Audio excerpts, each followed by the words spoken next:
नमस्कार, आप देख रहे हैं लाइव न्यूज अपडेट। तो वक्त हो गया है सुबह सुबह की ताजा बड़ी खबरों को जानने का। दोस्तों, आपके प्यार और सपोर्ट का हमें बहुत जरूरत है। आज से रिक्वेस्ट है कि वीडियो को ज्यादा से ज्यादा लाइक करें और शेयर करें, और अगर आप चैनल पर नए हैं तो चैनल को सब्सक्राइब करके घंटी बटन को दबा दें ताकि हम जो भी वीडियो डालें आप तक पहुँचती रहे।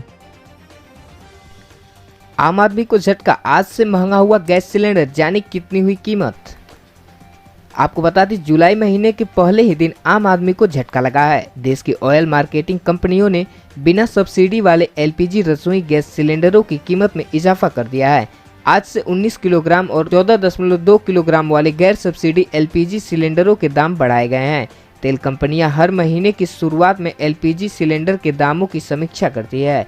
हर राज्य में टैक्स अलग अलग होते हैं और इसके हिसाब से एलपीजी के दामों में भी अंतर होता है। इससे पहले जून महीने के दौरान दिल्ली में 14.2 किलोग्राम वाले गैर सब्सिडी एलपीजी सिलेंडर 11.50 पैसे महंगा हो गया था। वहीं मई में ग्राहकों को राहत मिली थी और यह 162 रुपये 50 पैसे तक सस्ता हुआ था।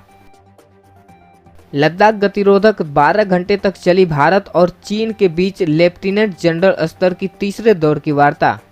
आपको बता दें, भारत और चीन के बीच मंगलवार को लेफ्टिनेंट जनरल स्तर पर तीसरे दौर की बातचीत करीब 12 घंटे तक चली। मंगलवार सुबह 11 बजे से शुरू हुई बैठक रात के 11 बजे खत्म हुई।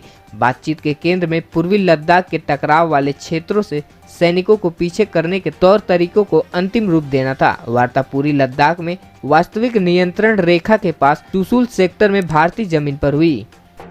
दोस्तों, आगे बढ़ने से पहले मैं आपसे एक छोटी सी रिक्वेस्ट करना चाहूंगा कि अगर आप तक खबरें पहुंचाने का हमारा प्रयास अच्छा लग रहा हो तो प्लीज इस वीडियो को लाइक कर दें और कम से कम एक व्हाट्सएप ग्रुप में शेयर जरूर करें। तो चलिए रुक करते हैं अगली बड़ी खबर की तरफ। जम्मू कश्मीर में 4 आतंकी ढेर, पाक के 2 सैनिक भी मारे गए। उत्तरी कश्मीर के कुपवाड़ा जिले में नियंत्रण रेखा पर फरकियां गली सेक्टर से घुसपैठी की बड़ी कोशिश सेना ने नाकाम कर दी। सेना की जाबाजी कार्रवाई में 2 आतंकी मारे गए जबकि 1 घायल है। वहीं अनंतनाग में मुठभेड़ में 2 आतंकी मारे गए। इस बीच बारामुल्ला जिले के नौगामा सेक्टर में पाकिस्तानी गोलाबारी के जवाब में पीओके में एक चौकी तबाह कर दी गई। कम से कम 2 सैनिक मारे गए और 5 से अधिक घायल हुए हैं। कुपवाड़ा जिले में एलओसी पर तैनात जवानों ने सोमवार से मंगलवार की रात 8 आतंकियों के 2 ग्रुप को घुसपैठ करते देखा। इस पर आतंकियों को ललकारते हुए सेना ने भारी गोलाबारी की। सूत्रों ने बताया कि इसमें अलब्रद के 2 आतंकी मारे गए और लश्कर-ए-तैयबा का 1 आतंकी घायल हुआ है। यह अलबद्र और लश्कर का ग्रुप था। सेना की कार्रवाई से अन्य आतंकी डर गए हैं और अंधेरे का फायदा उठाते हुए पीओके भाग निकले। आज का समाचार, ब्रेकिंग न्यूज, बड़ी खबरें और मुख्य समाचार सुन रहे सभी श्रोताओं से मेरा निवेदन है कि यदि आपने अभी तक हमारे चैनल को सब्सक्राइब नहीं किया है तो प्लीज हमारे चैनल को सब्सक्राइब कर लें और साथ ही नोटिफिकेशन पाने के लिए बेल आइकन पर टैप करके ऑल नोटिफिकेशन ऑन कर लें। तो चलिए बढ़ते हैं अगली बड़ी खबर की तरफ। सड़क दुर्घटना पीड़ितों का होगा कैशलेस इलाज, गठित होगा फंड, सरकार जल्द ला रही है योजना। आपको बता दें, केंद्र सरकार दुर्घटना पीड़ित व्यक्ति के लिए बड़ी योजना लाने जा रही है। इसके तहत सड़क दुर्घटना पीड़ितों का कैशलेस इलाज किया जा सकेगा। इसके अलावा सरकार ऐसे लोगों के इलाज का भुगतान करने के लिए मोटर व्हीकल एक्सीडेंट फंड का गठन करेगी। परिवहन मंत्रालय ने दुर्घटना में घायल हर व्यक्ति के इलाज के लिए 2.5 लाख रुपए का प्रस्ताव दिया है। साथ ही मंत्रालय ने प्रधानमंत्री जन आरोग्य योजना के तहत इस योजना को लागू करने के लिए राष्ट्रीय स्वास्थ्य प्राधिकरण को नोडल एजेंसी नामित किया है। भारतीय या विदेशी राष्ट्रीयता के सभी सड़क दुर्घटना पीड़ितों को योजना के तहत पात्र माना जाएगा। वहीं केंद्र ने 10 जुलाई तक सभी मुख्य सचिवों से प्रस्तावित योजना पर प्रतिक्रिया मांगी है। ईयूवी ने 14 देशों के लिए अपनी सीमाएं फिर से खोली। भारत समेत इन देशों को प्रवेश की अनुमति नहीं दी जाएगी। आपको बता दें, यूरोपीय संघ ने मंगलवार को जानकारी देते हुए बताया कि वह 14 देशों के यात्रियों के लिए अपनी सीमाओं को फिर से खोलने जा रही है। लेकिन अमेरिका में कोरोना के बढ़ते मामलों को देखते हुए अधिकतर अमेरिकियों को कम से कम 2 सप्ताह तक प्रवेश की अनुमति नहीं होगी। साथ ही साथ रूस, ब्राजील और भारत जैसे अन्य कई बड़े देशों के प्रवेश पर भी रोक जारी रहेगी।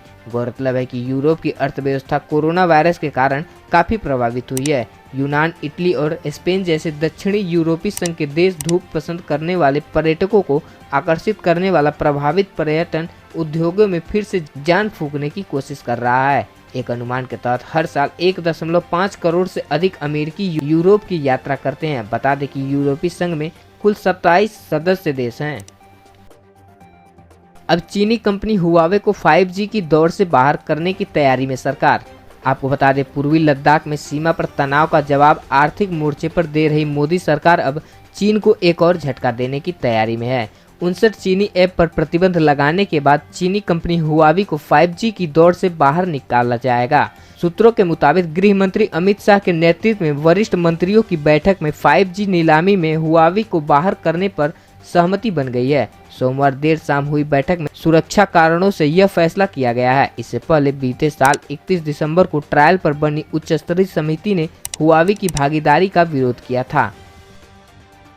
चीन ने अमेरिका को नए हांगकांग सुरक्षा कानून को लेकर उस पर प्रतिबंध लगाने के खिलाफ चेतावनी दी है। चीन ने पेगोंग झील के पास विवादित इलाके में बनाया अपने नाम का चिन्ह और नक्शा। आपको बता दें, भारत और चीन के बीच सीमा विवाद लगातार गहराता जा रहा है। चीन ने पेगोंग झील के पास विवादित इलाके में सैकड़ों टेंट गाड़ दिए हैं और उसके सैनिकों ने वहां पर चीनी भाषा में एक खास चिन्ह और चीन का एक विशाल नक्शा भी बनाया है। नक्शे में चीन ने इस क्षेत्र को अपना हिस्सा बताया है। आपको बता दें, जमीन पर मैंडरिन भाषा का चिन्ह और अपना नक्शा चीन ने फिंगर 4 और फिंगर 5 के बीच बनाया है। ये लंबाई में 81 मीटर और चौड़ाई में 25 मीटर है। सैटेलाइट तस्वीरों की मदद से इसे आसानी से देखा जा सकता है। मैंडरिन भाषा के इस शब्द का मतलब चीन है। भारत में हमले के लिए पाकिस्तानी सेना ने ट्रेंड किए आतंकी बड़े नेताओं को बना सकता है निशाना।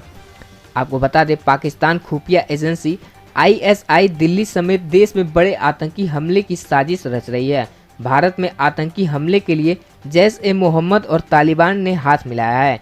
इन आतंकी संगठनों के गुर्गों को पाकिस्तानी सेना ने प्रशिक्षण दिया है। खुफिया सूत्रों ने बताया है कि आतंकियों के निशाने पर देश के बड़े नेता भी हैं। आतंकी नेपाल भारत सीमा से भी घुसपैठ की फिराक में हैं। इस बीच दिल्ली पुलिस किसी भी हमले से निपटने के लिए राजधानी की सभी बड़ी इमारतों के वीडियो बनवा रही है। चीन के साथ बढ़ते तनाव के बीच भारत बना रहा और स्पाइस 2000 बम खरीदने की योजना।